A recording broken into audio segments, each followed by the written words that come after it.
Okay, today I'm teaching the 6-ball, 6-up pirouette. As with all other tricks of this nature, you should obviously be able to do it with 4 balls. A 4-ball, 4-up pirouette. Things that we can practice. It's very difficult to teach you this maneuver without actually seeing you physically do it. I think that, teaching through written text is a little bit hard in juggling terms, but we're going to try to give you some pointers about the 6-ball, 6-up pirouette and how to accomplish that. So like I said, we want to know about the 4-ball, 4-up pirouette, which is should be easy for you guys before you even attempt to go to the 6-ball, 6-up pirouette. What we got here is we're going to do it in pairs because everything in pairs is much easier. So you want to work on your 6-ball pairs.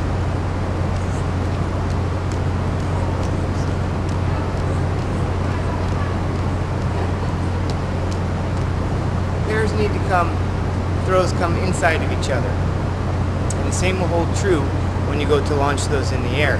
Now, we also need to practice catching the 3rd ball in our hands with 2 other balls in it, because we're going to use this as a technique to learn the 6-up pirouette. So we have these 2 balls.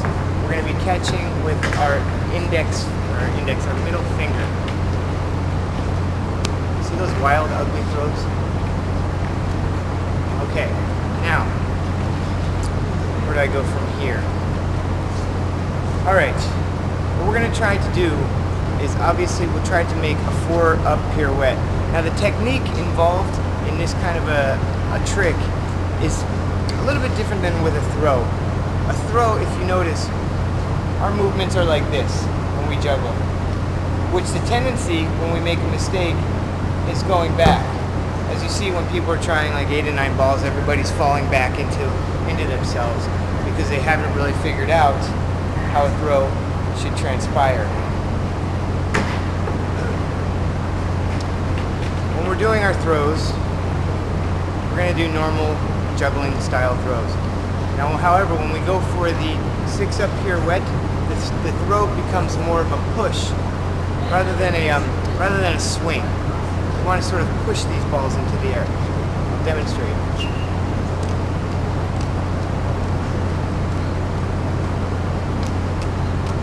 So you can see my hands, my wrist will sort of drop down.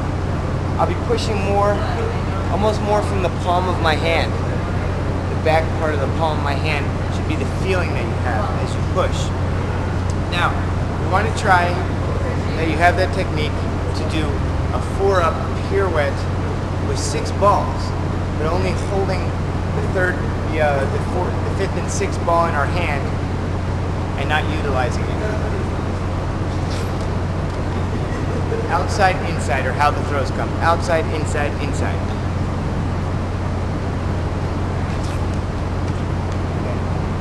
When you feel pretty comfortable with that and you've learned how to catch that last ball even though you have another ball sitting in your hand, then we can feel comfortable to try to go on to a 2-up pirouette with 6 balls to a catch.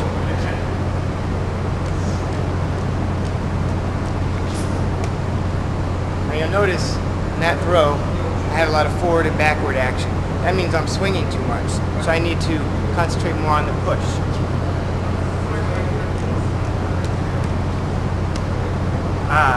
Nice straight throws. That's how we want them. So, when you're comfortable with a 2-up to a catch, what's the next step? Answer me?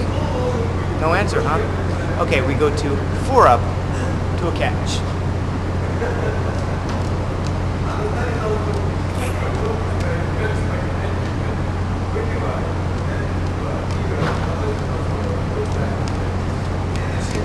Always concentrating on outside, inside. That is the style of throw. Remembering to push with our hands is a technique. So, when we can accomplish that, the obvious next step would be to try to keep that pattern going with the 4-ball, 4-up pirouette.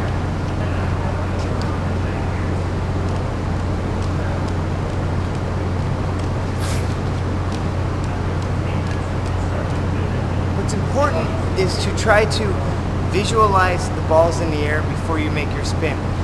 I don't do that myself because I've done these tricks so many times I feel when it comes out wrong, so I know automatically. But a beginner or a novice, a beginner would need to, sort of visualize that in the air so he can see if something's going wrong before he actually spins. Me, I already know automatically, but you need to get a clear picture. Take a clear picture in your head of what those balls look like. Then you'll know what to expect when you come back around. If they're off position, you're already prepared for it because you've seen it. Don't just throw and spin without looking at them. You need to get a clear fix on how those balls look in the air.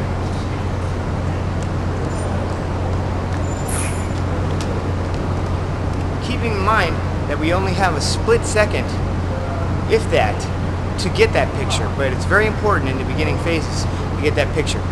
Okay, now the next step from going to the 6-ball 6-up pirouette will be to try to do it from a release to a catch. All 6 in the air, straight to a catch, no juggling.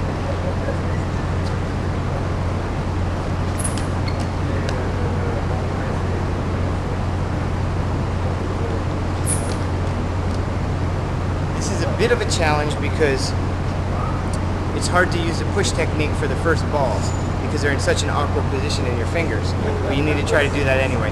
When you can feel comfortable doing those 6-up pirouettes to a catch, then it's time to do it from a juggle to a catch.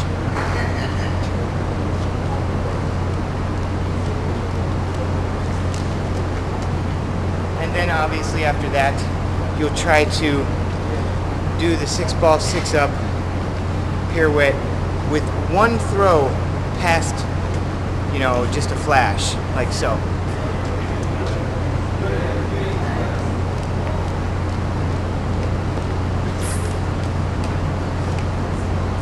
And then gradual progression from there will be 2 throws, 3 throws, and then just to try to control your pair pattern after that. And that is just some little tips for the 6-ball 6-up pirouette. I hope it helps, and good luck to you.